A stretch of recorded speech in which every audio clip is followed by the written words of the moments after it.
Fala, filhotes, vocês estão vivos? No vídeo de agora nós vamos falar um pouquinho sobre o apego como raiz do sofrimento para o budismo, para Siddhartha Gautama, para Buda, o Iluminado, que viveu por volta de 500 a.C. Qual é o contexto e o foco? A difusão do budismo. Antes de 1200 a.C., a cultura védica, também conhecida como Ariana, se espalhou pelo norte e o centro da Índia. De 1200 a 800 a.C., as tradições orais védicas são registradas em sânscrito e chamadas de Veda, os livros sagrados do hinduísmo, os Vedas, né? Em 600 a.C. surgem os Mahajanapadas, os 16 reinos combatentes da Índia védica. Depois, em 322 a.C., Chandragupta Maurya funda o Império Maurya. No século III a.C., Sri Lanka se converte ao budismo. Em 185 a.C., o Império Maurya entra em colapso. No século I a.C., o budismo chega à China e ao Japão. E no século VII, missionários budistas são convidados para estabelecer um mosteiro no Tibete. Então, Siddhartha Gautama, o Buda, ele rejeita a vida material e ensina a sua própria filosofia. Então, ele rejeita a vida material aristocrática. Ele que morava num palácio, tinha pais ricos, nunca havia saído desse palácio, nunca tinha se deparado com a pobreza, com a miséria, com a morte, com a doença, com tudo de ruim que existe no mundo lá fora.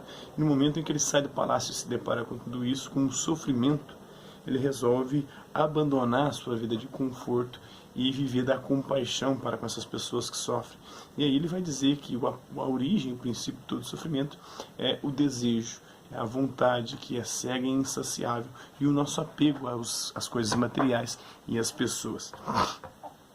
Então Ashoka, o grande, conquista a Índia e unifica o império. Ashoka faz do budismo a religião estatal, espalhando-o para o sul e o leste da Ásia. Depois do colapso do Império Maurya, o budismo se enfraquece na Índia. E o budismo acaba por florescer em outras regiões, como no Sri Lanka, no Sudeste Asiático, na China, no Japão, no Tibete e na Ásia Central. Então, Siddhartha Gautama, mais conhecido como Buda, o Iluminado, nasceu no final da Era Védica, entre 1800 e 600 a.C., no sul de uma Ásia em transição. No sistema de castas do país, os sacerdotes brahmanes e a elite guerreira kshatriya estão no topo. E Siddhartha Gautama nasceu nessa casta do topo, né? A Índia, nessa época, era um burburinho de seitas e novas ideologias. Essa era é chamada Era Axiológica. Agora esqueci, não lembro se foi o Karl Jaspers que deu essa denominação para essa era, para esse período da história, onde surgem os profetas bíblicos, onde surge Siddhartha Gautama, onde surge a filosofia, e surge tantas coisas que serão fundamentais para o mundo e para a cultura mundial posterior. Algumas das quais assumiram uma filosofia de renúncia ao mundo material, um desapego às coisas materiais, né? Siddhartha desenvolveu uma filosofia similar, baseada no hinduísmo místico, mas também rejeitou as cada vez mais rígidas estruturas do ritual védico e a piedade herdada dos brahmanes. Renunciando às posses materiais, ele buscou e acabou encontrando a iluminação, tornando-se o Buda, o Iluminado.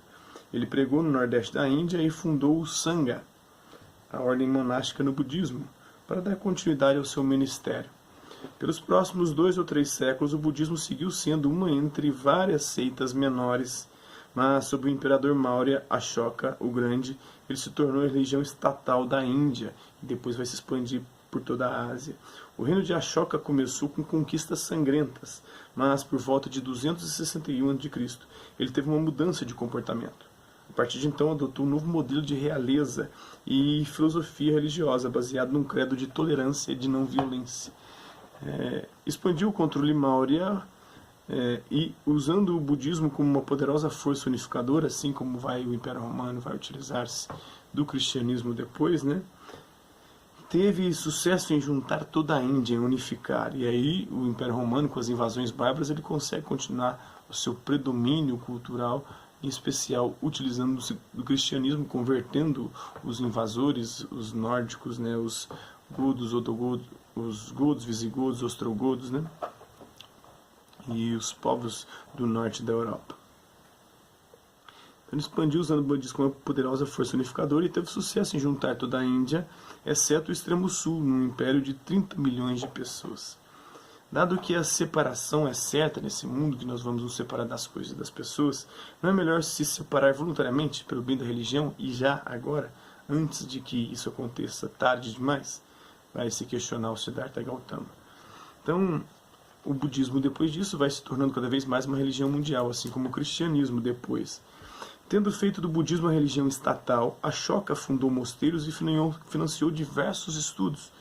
Ele enviou missionários budistas para todos os cantos do subcontinente, chegando a atingir a Grécia, a Síria e Egito. Suas missões estabeleceram o budismo a princípio como uma busca da elite, mas a religião acabou se enraizando em todos os níveis da sociedade no Sri Lanka, Sudeste Asiático, às margens da Rota da Seda, nos reinos indo-gregos, no atual Paquistão e Afeganistão, e mais tarde na China, Japão e Tibete. Na Índia, o seu berço, o budismo começou a perder força depois da morte de Ashoka em 232. E aí já estava também em pleno período helenístico na Grécia, uma região que era oriental, mas que influenciou muito mais a cultura ocidental, os gregos, com Alexandre o Grande, afetado pelo ressurgimento do hinduísmo e bem mais tarde pela chegada do Islã. Fora da Índia, no entanto, sua tradição e ensino floresceram, evoluindo em muitas vertentes, como o Zen budismo, o budismo Theravada, ou Hinayana, e o budismo Mahayana e o budismo Vajrayana. Primeira religião a ter ido bem além da sociedade que a originou, sendo assim uma religião mundial. O budismo também é uma das mais velhas, tendo sido praticado desde o século VI a.C. Então, isso está num contexto aí que a gente pode perceber as conquistas de Alexandre o Grande, ele que inclusive vai chegar no Oriente e entrar em contato com o budismo, das suas conquistas do Oriente. A civilização do Vale do Indo entra em colapso, a gente vai ver isso em vídeos posteriores. Maomé recebe a revelação divina e depois também o budismo vai encontrar com o islamismo vai dominar muitas regiões que outrora eram dominadas pela religião budista. E as 95 teses de Martim Lutero, a gente vai ver tudo isso em vídeos posteriores. Em um baixo relevo em pedra que mostra a vida de Buda, decora os portões da grande stupa de Sankhi, comissionada pelo imperador Ashoka no século III a.C. Então, Buda, a história da vida de Siddhartha Gautama é obscurecida pelo mito e pelas lendas que se desenvolveram ao seu redor. Diferentes tradições dão diferentes cronologias para o seu nascimento e morte, mas muitas concordam com 563 a 483 a.C., seria o período em que ele teria vivido. Dizem que seu parto foi miraculoso, tendo nascido do lado de sua mãe e não da periquita, para não desvirginá-la, mais ou menos parecido com que Jesus também. Muitos defendem a virgindade perpétua de Maria, e por conta desse dogma, é o dogma da Igreja Católica. Alguns padres diziam que na noite de Natal, quando Jesus nasceu, de repente ela começou a sentir as dores do parto e de repente a criança apareceu nos braços dela, ou seja, não passou pela vagina. Ele como se saiu, se transfigurou ali, e saiu da barriga para as mãos de Maria, para os braços de Maria. Então, Siddhartha foi criado com luxo no palácio de seu pai, o rei Suddhodana Taru, líder do clã Shakya. Aos 29 anos, Siddhartha rejeitou a vida de luxo e deixou mulher e filho, renunciando às coisas materiais para buscar iluminação através do ascetismo na vida ascética, renunciando aos bens materiais, buscando a meditação para atingir o nirvana. Tendo gasto 6 anos vagando e meditando, alcançou a iluminação e tornou-se o Buda. Mas, em vez de ascender ao nirvana, o estado transcendente que é a meta do budismo, escolheu permanecer e pregar sua nova mensagem, o Dharma, e pregar também a compaixão. Juntando os seguidores que formaram a Sangha, uma ordem monástica, o Buda manteve seu ministério até a sua morte, aos 80 anos. Lembrando que a compaixão é sofrer junto com aqueles que sofrem. Ele encorajou seus discípulos a seguir o Dharma, instruindo-os. Todas as coisas individuais passam. Perseverem incansavelmente. Então tudo vai passar, mas permaneçam firmes no propósito budista. Então isso é um pouco do budismo, de Siddhartha Gautama, de Buda e do apego como raiz do sofrimento.